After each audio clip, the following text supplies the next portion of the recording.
तू श्वास में समाए, सदा संग रहे तू श्वासों में समाए।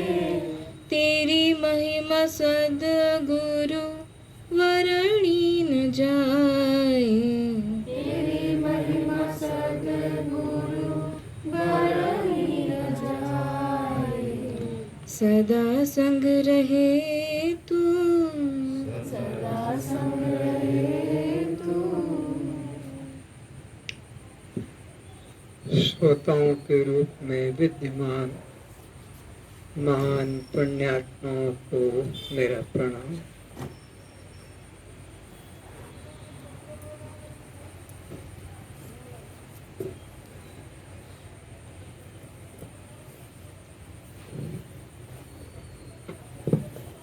वहीं बैठ जाओ जहां बैठी थी, कोई आगे पीछे का हिसाब नहीं।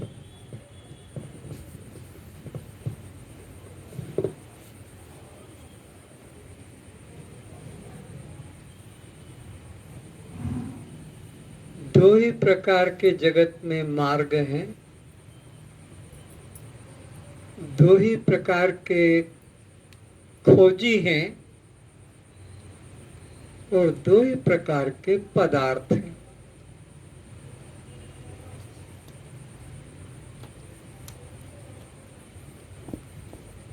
मार्ग में एक प्रेय मार्ग है और एक श्रेय मार्ग है।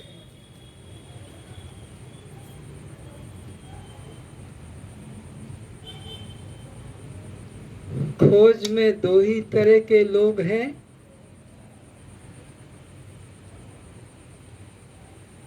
एक है भोगेच्छु, एक है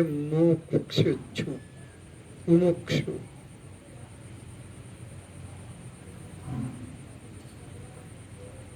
अनादिकाल से संसार के प्रत्येक प्राणी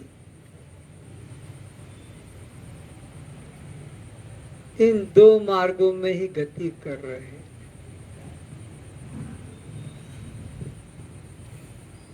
एक अप्राप्त की प्राप्ति में लगे हैं और एक प्राप्त की ही प्राप्ति में लगे हैं। जो प्राप्त की ही प्राप्ति में लगे हैं वो बिरले लोग होते हैं। मनुष्याणाम सहस्रेषु कश्चित् यतति सिद्धये। असंख्यो असंख्यो अनंतो अनंतो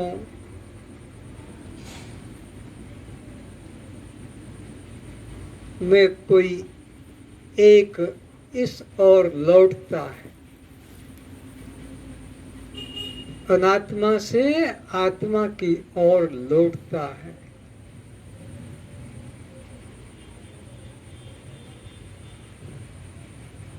तो अधिकांश लोग 99% फिर 9 अनात्मा की तरफ ही दौड़ रहे। कोई एक भाग्यशाली इस ओर आता है। तो अप्राप्त की प्राप्ति यहां से लेकर स्वर्ग वैकुंठ तक बतलाई जाती है। ये अप्राप्त की प्राप्ति है और इसका फल है नाशवान, अनित्य, दुख रूप, बंधन रूप और पुनर्जन्म। विष्णु लोक, ब्रह्मा के लोक, स्वर्ग लोक तक की भी कठिन तपस्या करके पहुंचते हैं, लेकिन ब्रह्म भुवनान लोका पुनरावर्तिनो अर्जुन, वहां तक जाकर भी फिर नीचे इस धराधाम पर आते। स्वर्ग भी जाते हैं तो ते तम भुक्तम स्वर्गलोकम विशालम क्षीणे पुण्य मृत्युलोकम विशन्ति एवं त्रयी धर्म मनु प्रपन्ना गतागतम काम कामा लभन्ते। पुण्य राशि के फल से वे स्वर्ग जाते हैं, वहाँ अपने स्वर्ग में पुण्यों का फल भोग लेते हैं, और जब पुण्य समाप्त हो जाते हैं तो फिर उनको वापस यहीं लौटा दिया जाता है, पटक दिया जाता है, गिरा दिया जाता है, क्योंकि वो सुख छोड़कर आने की इच्छा नहीं होती, तो धक्का देकर उसको गिराया जाता है। जैसे ये मिलिट्री में काम करने वाले सैनिक किसी देश के साथ में अपने देश की युद्ध छुड़ जाता है तो उनको हवाई जहाज में बिठाकर उसी क्षेत्र में पीछे से बंदूक का धक्का दे देकर और गिराया जाता है, पैराशूट पहनाया जाता है उनकी जीवन रक्षा के लिए। पर वो कहाँ गिरेंगे ऊपर से?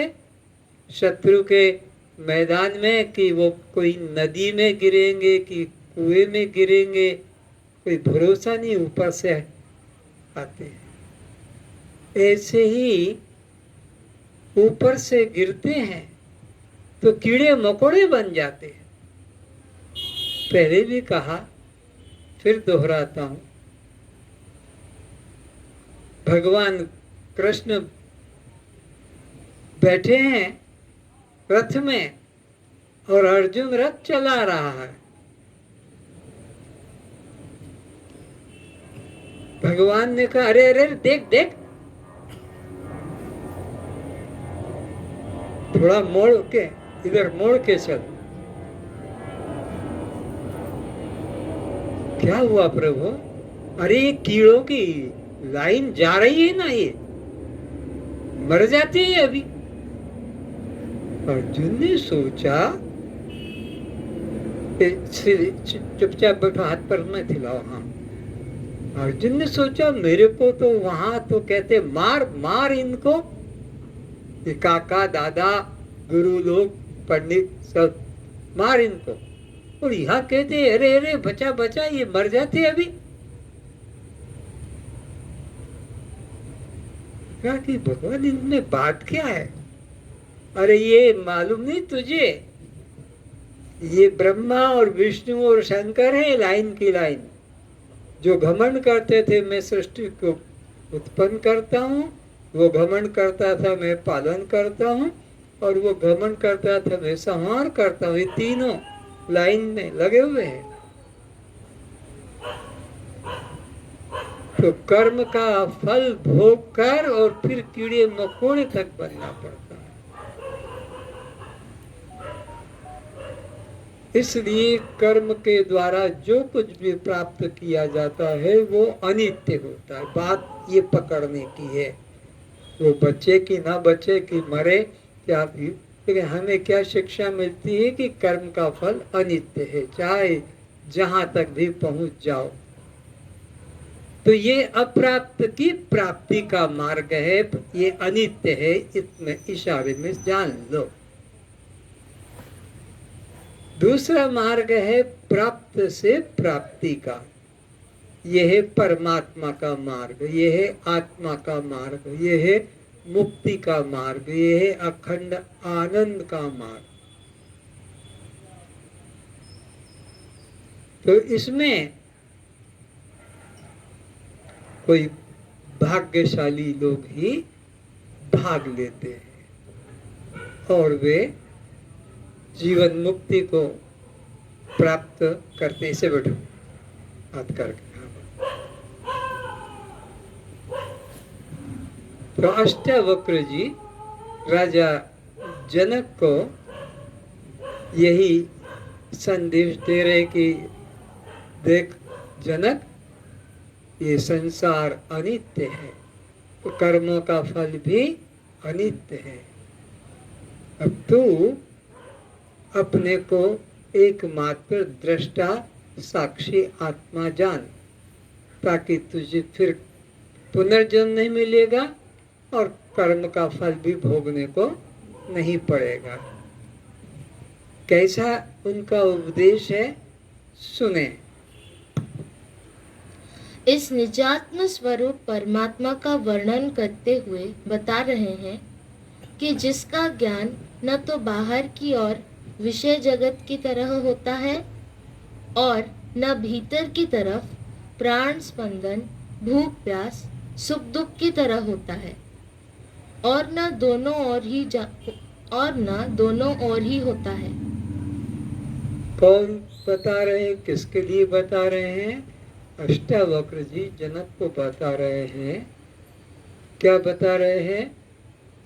यह परमात्मा का मार्ग ज्ञान न ये भीतर की ओर है और न बाहर की ओर है।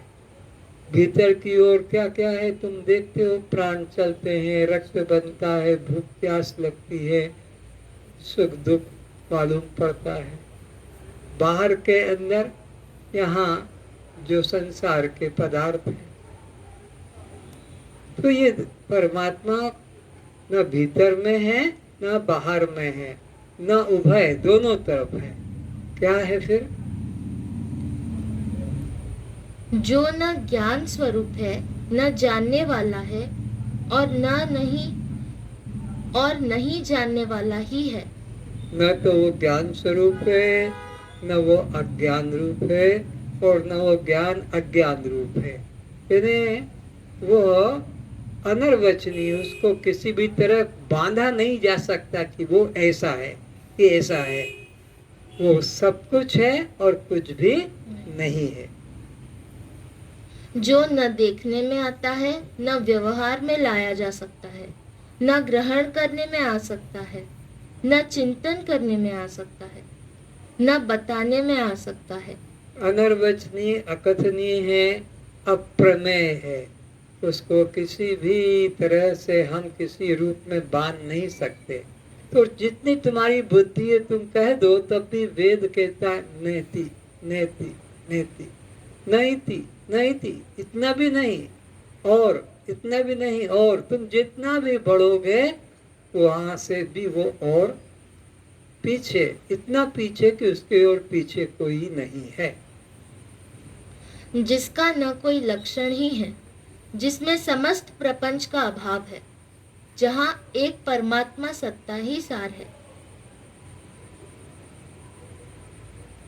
दीवार पर बनाए गए नदी, पर्वत, सूर्य, जंगल, पशु पक्षी, मनुष्य, मंदिर, भगवान, एकमात्र दीवार ही सत्य है।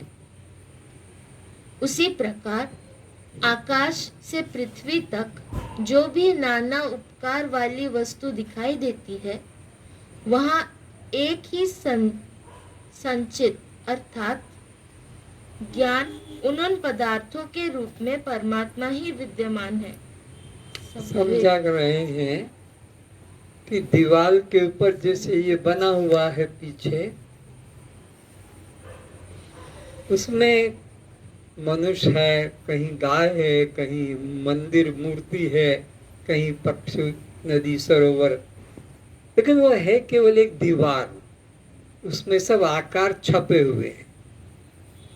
ऐसे ये पूरा विश्व में ये संसार के 84 लाख प्रकार के जीव बस ऐसे छपे हुए हैं, पर इनकी कोई स्वतंत्र सत्ता है, केवल शुद्ध आकाश। तो परमात्मा एक चिदाकाश है और उसके अंदर ये सब, उसके अंतर्गत ये सब संसार के प्राणी है। वस्त्र चाहे बच्चों के लिए हो या बड़ों के लिए, धोती हो या साड़ी, वस्तुतः वे सब एकमात्र सूत्र ही है।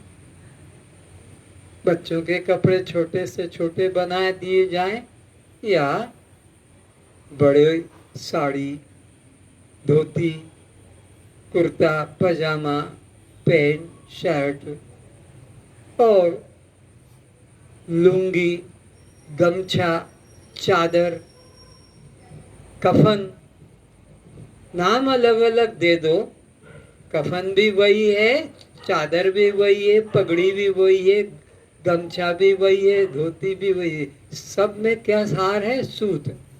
तो सूत सब में सार है। तो ऐसे ही हाथी, घोड़ा, पशु पक्षी, कीट पतंग, आकार अलग अलग है, लेकिन सब एक ब्रह्म, एक आत्मा, एक परमात्मा ही है, उससे भिन्न यहाँ कुछ भी नहीं है।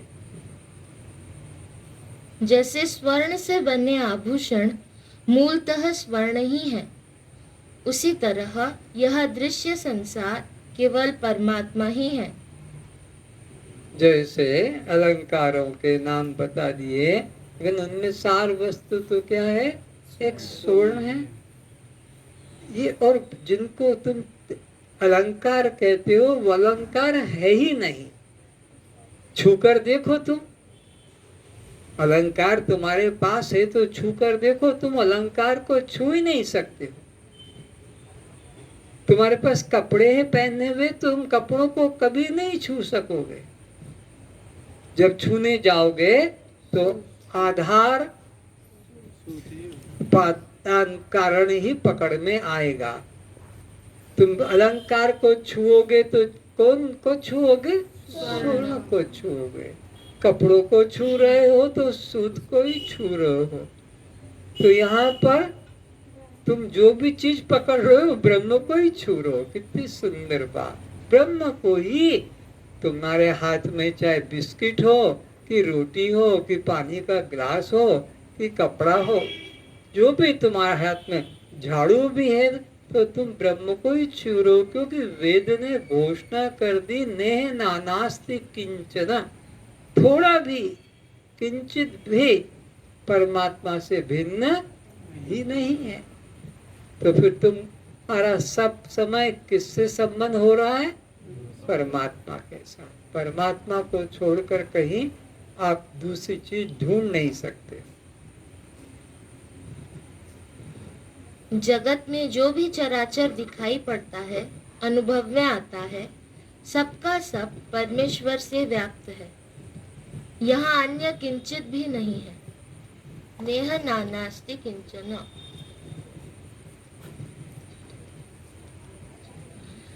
गुणैः संवेष्टितः देहः तिष्ठति आयाति याति च आत्मा न गन्ता न आगन्ता किमेनं अनुशोचसि। अष्टावक्र जी कह रहे हैं, हे शिष्य, यह जीव 3 गुण पंचभूतों से बने स्थूल सूक्ष्म शरीर का अभिमान कर कर्म अनुसार ऊंच नीच योनियों में जाता रहता है। ऊंच नीच योनियों में परमात्मा किसी को भी नहीं डालता है। परमात्मा न किसी को श्राप देता है और न आशीर्वाद देता है, न जीवन और न मृत्यु। जीव के अपने खुद के ही जो कर्म है, सतोगुण से, रजोगुण से या तमोगुण से, जैसे वो कर्म करता है उसी के अनुरूप इसको वो ऊंच नीच योनियां प्राप्त होती है। उन ऊंच नीच योनियों में उसके अनुरूप इसको दुख या कहो उसका कल्पित सुख मिलता है। परमात्मा निर्दोष है, सब में समान है। अपने कर्म से ही जीव अपना कल्याण करता है, अपने कर्म से ही अपनी दुर्गति करता है। सत्कर्म में लगता है तो अपना मित्र बन जाता है, और दुष्कर्म में लग जाता है यह तो अपना ही शत्रु बन जाता है। अपने ही शुभ कर्म से आशीर्वाद बना लेता है, अपने ही दुष्कर्मों से श्राप ले लेता है। पर परमात्मा किसी को ना आशीर्वाद देता है न श्राप देता है। गुरु लोग भी न किसी को आशीर्वाद देते हैं न श्राप देते हैं। लेकिन लोग कहते हैं हमारे सर पे हाथ रख दो, हमारे सर पे हाथ रख दो। यह बात प्रचलित है, लेकिन अगर सर पे हाथ रख दे तो फिर कुछ कर्म करने की जरूरत नहीं, बस सबके सर पे हाथ रखते जाए, सबका कल्याण हो जाए। लेकिन यह अज्ञान है, अपने कर्म ही से आशीर्वाद बनता है। अखंड निर्विकार निष्क्रिय असंग परमात्मा इस जीव के किसी भी शुभ अशुभ कर्मों के भागी नहीं बनते हैं। जैसे सूर्य तुम्हारे शुभ कर्म अशुभ कर्म जो तुम करोगे वो किसी का भागी नहीं बनता, उसका काम है बस प्रकाश करना। तो ऐसे ही पृथ्वी भी, तुम बीज बोते हो अंगूर का, नीम का, आम का, अमरूद का, वैसा का वैसे ही निकल आता है। तुमने यहाँ पर शकरकंद बोई है, वहीं पर करेला बो दिया है, वहीं पर चीना बादाम मूंगफली डाल दी है, तो वो क्या कोई भेद करती है?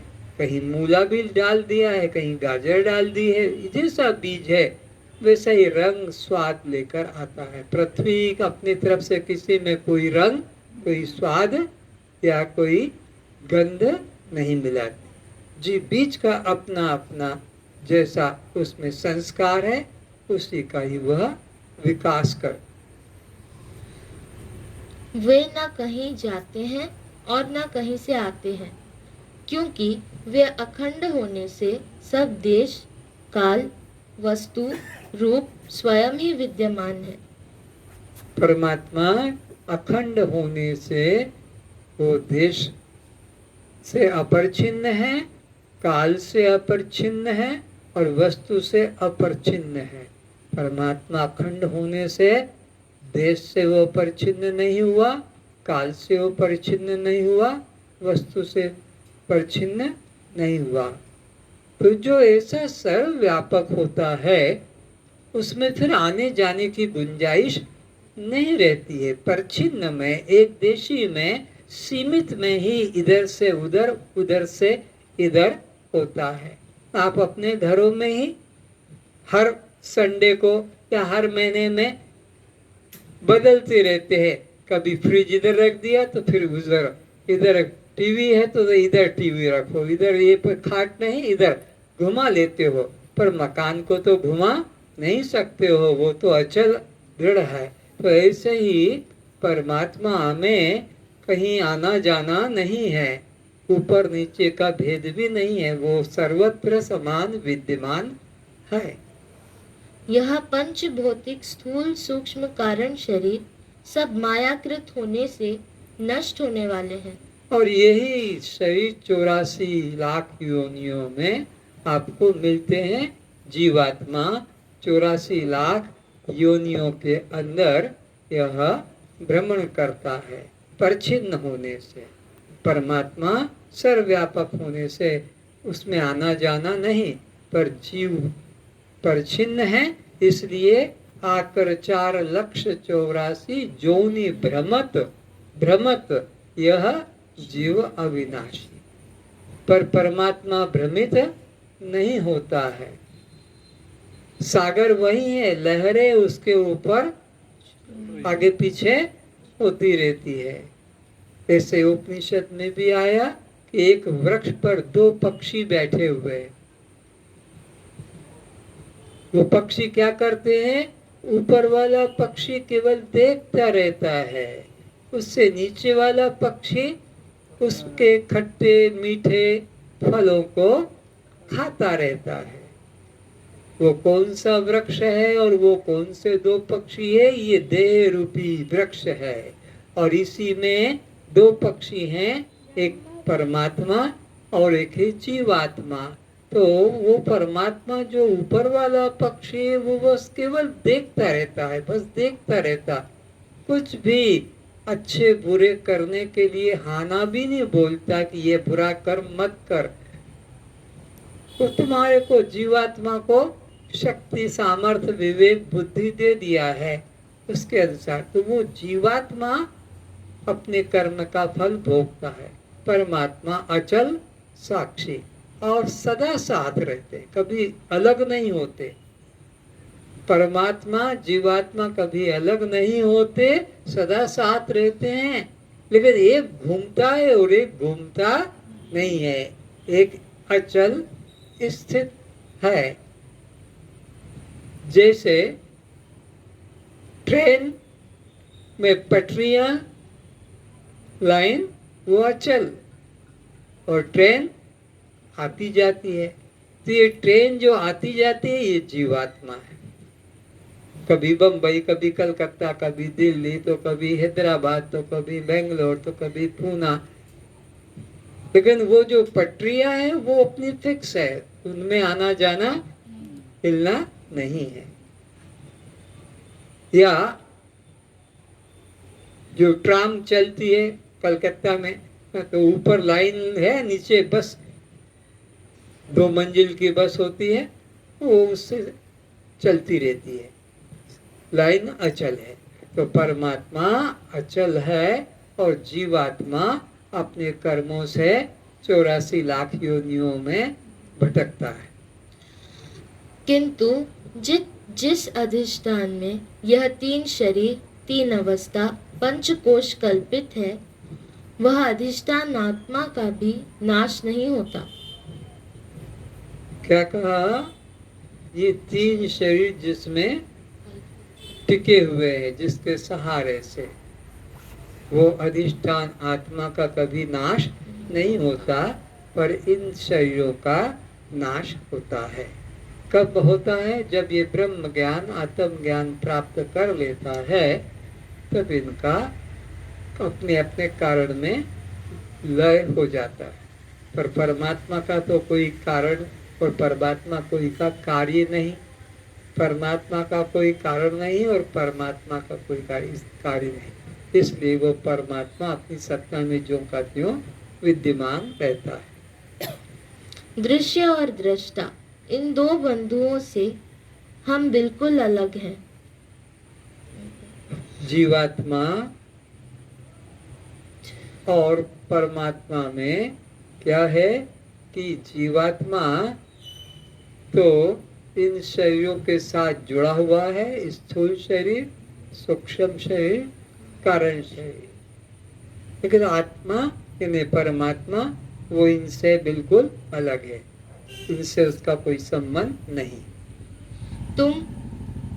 तुम शरीर नहीं बल्कि परमात्मा ही हैं। तो अब हमें क्या सोचना है कि परमात्मा कोई ऊपर 7वें आसमान में बैठा होगा या बहुत कठिन तपस्या से भक्तों को मिलता हुआ? बिल्कुल ऐसा मत समझना। हरि व्यापक सर्वत्र समाना। परमात्मा बच्चे से बूढ़े तक में, पशु से पक्षी, कीट पतंग, पापी पुण्यात्मा सब में समान विद्यमान रहता है। ऐसा मन में निश्चय कर, तुम्हारा वास्तविक रूप नाम रूप से परे सच्चिदानंद है। तो तुम्हारा वास्तविक स्वरूप क्या है? नाम रूप से तो परे है, क्योंकि नाम रूप आकार का होता है। अब परमात्मा निराकार है, तो नाम रूप तो उसका हो नहीं सकता। तो फिर कैसा है वो? सच्चित और आनंद, सच्चिदानंद स्वरूप। तो आप सभी का स्वरूप एकमात्र परमात्मा है, और वो कैसा है? सच्चित आनंद है। न उसका जन्म है, न मृत्यु है, न उसका कोई पिता है, न माता है, न वह किसी संबंध से जुड़ा, असंग। न उसका कोई सजाति संबंधी है, न विजाति संबंधी है, और न स्वगत। परमात्मा असंग है। असंग का मतलब वो अकेला है, उसका जाति बंधु भाई कुछ नहीं है, और उसका कोई विभिन्न जाति वाला, अन्य जाति वाला या कोई शत्रु भी नहीं है, और उसका खुद का कोई शरीर भी नहीं है। हमारे शरीर है, हाथ है, आंख, नाक, कान ये है। फिर हमारा भाई बंधु, पिता माता, ये परिवार वाले, अथवा हमसे आरे से अन्य कोई जात वाला या शत्रु है। तो हमारे में ये तीनों दिखाई पड़ते हैं। शरीरधारियों के सजाति भी है, विजाति भी है, और स्वगत भेद भी है शरीर। लेकिन जो आत्मा है, जो परमात्मा है, वो अकेला है। तो अकेले में कोई और दूसरा उसका जाति बंधु भी नहीं, और उसका खुद का अपना अंग प्रत्यंग भी नहीं है और शत्रु भी नहीं है। तो परमात्मा इस तरह से सच्चित और आनंद स्वरूप है। और तुम्हारा हमारा शरीर जो दिखता है वो असत, जड़, दुख और द्वैत रूप है। असत भी है, जड़ भी है और दुख रूप है और द्वैत है, भिन्न रूप में। परमात्मा सत है, चित है, आनंद है और अद्वैत है। उससे उल्टा, ये सत है तो ये असत है, ये चित है तो ये जड़ है, ये आनंद है तो ये दुखी है, ये एक है तो ये अनेक है। जिस प्रकार घट को प्रकाशित करने वाला सूर्य घट नाश होने से स्वयं नाश नहीं होता है, वह घट के लाने ले जाने से घट स्थित आकाश घट के साथ गमनागमन नहीं हो करता है, इसी तरह देह के प्रकाशक स्वयं आत्मा का देह नाश नहीं होता है। समझा रहे हैं देह और आत्मा के बारे में घट और आकाश के दृष्टांत से कि घट लाया ले जाया जाता है, छोटा बड़ा होता है, टूटता है। देह घट की तरह है, पर अंदर जो आत्मा है वो आकाश की तरह है। वो देह के साथ आती जाती नहीं कि देह की जन्म की तरह उसका जन्म नहीं। जैसे घट के नाश हो जाने पर घट के अंदर स्थित आकाश का नाश नहीं, यह घट को दिखाने वाला, प्रकाशित करने वाला जो सूर्य है, घट के नाश से वो नष्ट नहीं होता। इसी प्रकार इस देह को प्रकाशित करने वाला देह के नाश हो जाने से भी उसका नाश नहीं होता।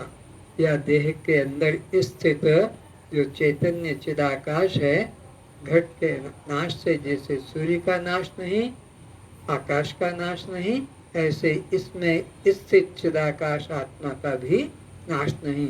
वो अविनाशी वस्तु तुम हो। उसको आकाश पे इशारा करते हैं तो उधर मत समझ जाना, बल्कि उसको इधर अंदर में ही जानना। इसी तरह देह के प्रकाशक स्वयं आत्मा का देह नाश होने से नाश नहीं होता है, और देह के गमनागमन में भी आत्मा अचल अविनाशी रहता है। अगर देह के नाश होने से आत्मा का भी नाश हो जाता तो आत्मा के ऊपर दो केस चल जाते। दो केस कैसे चलते?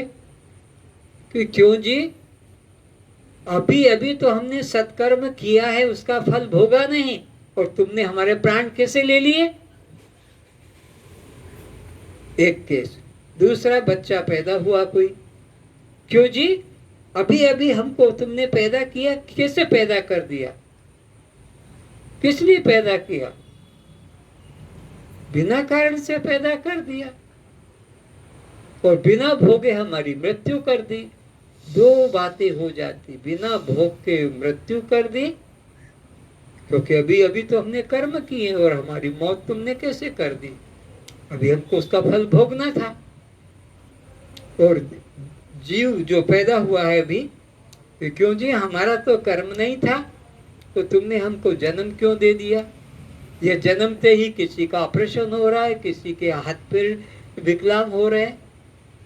तो इसलिए परमात्मा निर्दोष अपने को करने के लिए तुम्हारे पे डाल दिया, तुम्हारे कर्म का फल तुम भोगो, मैं तो तुमको प्रकाश करता हूँ। देह के नाश से आत्मा का नाश नहीं होता। आत्मा निष्क्रिय अकर्ता है, जीव ही कर्म करता है और जीव ही उसका फल भोगता है। आत्मा निर्दोष है। आया समझ में क्या? कि परमात्मा न किसी को मृत्यु देता है, न किसी को जन्म देता है। जीव के कर्म ही उसके जन्म का कारण है और जीव का कर्म ही उसके मौत का कारण है। और जीव का कर्म ही ऊंच नीच योनियों में जाने का कारण है और जीव का कर्म ही उसको सुख दुख भोगने का है। परमात्मा न किसी का पुण्य लेता है न पाप लेता है। परमात्मा असंग निर्दोष मात्र है। हे जनक, यह आत्मा सबके शरीर में सदा ही अमृत रूप है। इसका किसी प्रकार वध नहीं हो सकता है। यह आत्मा अक्लेद्य और निस्संदेह अशोष्य है। इसलिए किसी को भी नित्य सर्वव्यापी अखंड आत्मा के लिए शोक करना योग्य नहीं है।